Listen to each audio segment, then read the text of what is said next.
नमस्कार दोस्तों, स्वागत है आपका रहस्य कहानी टीवी पर, जहां हर कहानी में छुपा होता है रोमांच, रहस्य और एक गहरी सीख। आज की कहानी आपको एक नई दुनिया में ले जाएगी, तो तैयार हो जाइए और चलिए शुरू करते हैं आज की रहस्यमय कहानी। बहुत समय पहले की बात है, देवगढ़ नाम का एक विशाल राज्य था। इस राज्य का राजा वीर सिंह अत्यंत शक्तिशाली, प्रसिद्ध और धनी था। उसके पास दो रानियां थीं। रानी सुमित्रा, जो शांत, बुद्धिमान और दयालु थी, और रानी तारा, जो चतुर लेकिन महत्वाकांक्षी स्वभाव की थी। राजा की 4 बेटियां थीं, सूर्या, रोहिणी, तृषा और काशवी। चारों सुशील, तेजस्वी और गुणवान, लेकिन राजा का स्वभाव दुनिया जानती थी। राजा वाकई अय्याश और घमंडी किस्म का था। वह रात दिन दावतें करता, धन उड़ाता, प्रजा पर भारी कर लगाता और अपने सुख सुविधाओं में ही डूबा रहता। धीरे धीरे लोग राजा से नाराज रहने लगे। एक दिन राज्य में एक वृद्ध साधु नाम त्रिपुरुष नगर भ्रमण के दौरान प्रजा की हालत देखकर दुखी हुआ। लोगों ने उसे राजा के अत्याचारों की पूरी कहानी बताई। साधु ने कहा, जहां राजा अधर्म करता है, वहां राज सिंहासन अधिक दिनों तक नहीं टिकता। समय आने पर कर्म उसे सबक जरूर सिखाता है। दूसरे दिन साधु राजा के विशाल दरबार में पहुंचा। राजा सिंहासन पर बैठा मदिरा पी रहा था। साधु ने हाथ जोड़कर कहा, राजन, अपना राज्य बचाना चाहते हो तो प्रजा का भार हल्का करो, कर घटाओ, दंभ छोड़ो, धर्म अपनाओ। राजा हंस पड़ा, अरे बाबा, मुझे उपदेश मत दो। राज्य मेरा है, धन मेरा है, चाहूं तो दुनिया खरीद लूं। पूरे दरबार में खामोशी छा गई। साधु ने शांति से कहा, राजन, जब मनुष्य अपने कर्म से ऊपर उठने की कोशिश करता है, तब भाग्य उसे नीचे गिराकर उसकी औकात दिखा देता है। राजा ने गुस्से में आदेश दिया, इस बूढ़े फकीर को राज्य से बाहर फेंक दो। गर्जना के साथ सैनिकों ने साधु को निकाल दिया। जाते जाते साधु ने सिर्फ इतना कहा, राजा, आज तुमने धर्म को लात मारी है। जल्द ही भाग्य तुम्हें ऐसा धक्का देगा कि तुम संभल भी न पाओगे। राजा से सब कुछ छिन जाता है। एक सप्ताह भी नहीं बीता कि राज्य में उथल पुथल मच गई। पड़ोसी राज्यों ने कर बढ़ा दिया। महल के मंत्री भ्रष्टाचार में पकड़े गए। राज्य का कोष खाली हो गया। प्रजा बगावत पर उतर आई।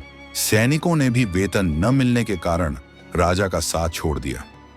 रानी सुमित्रा ने आंसुओं में कहा, स्वामी, यह सब आपके कर्मों का परिणाम है। साधु की बात मान लेते तो, पर अब पछताने से क्या लाभ। अंततः प्रजा ने राजा को गद्दी से उतार दिया और राज्य के द्वार बंद कर दिए। वीर सिंह, जो कभी सोने के महल में सोता था, आज अपनी परिवार सहित जंगलों में भटकने लगा। दोनों रानियां और पुत्रियां तिनके तिनके के लिए मोहताज हो गए। एक समय का शक्तिमान राजा अब गरीबों से भी बदतर जीवन जी रहा था।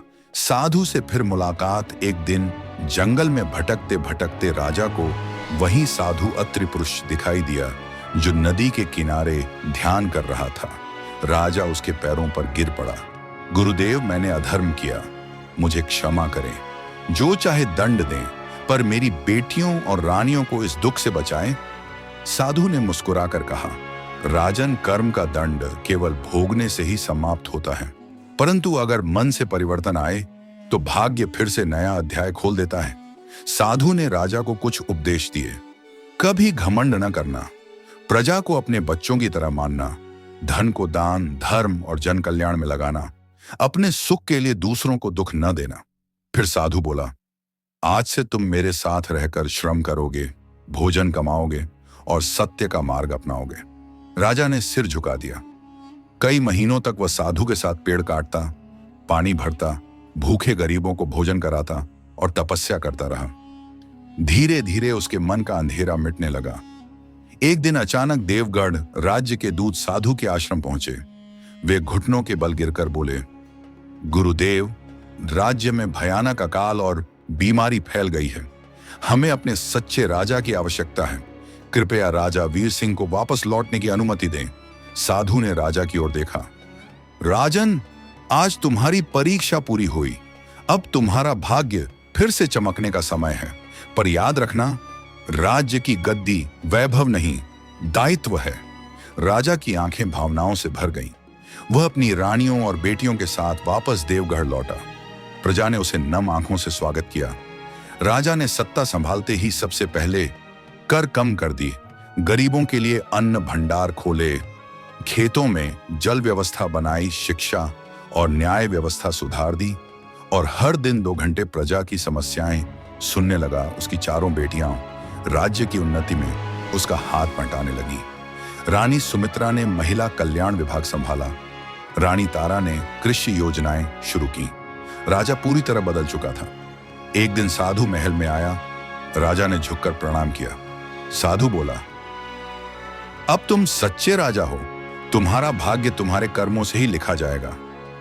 कैसी लगी आपको यह कहानी? अगर पसंद आई हो तो हमारे YouTube चैनल को सब्सक्राइब करें, घंटी को जरूर दबाएं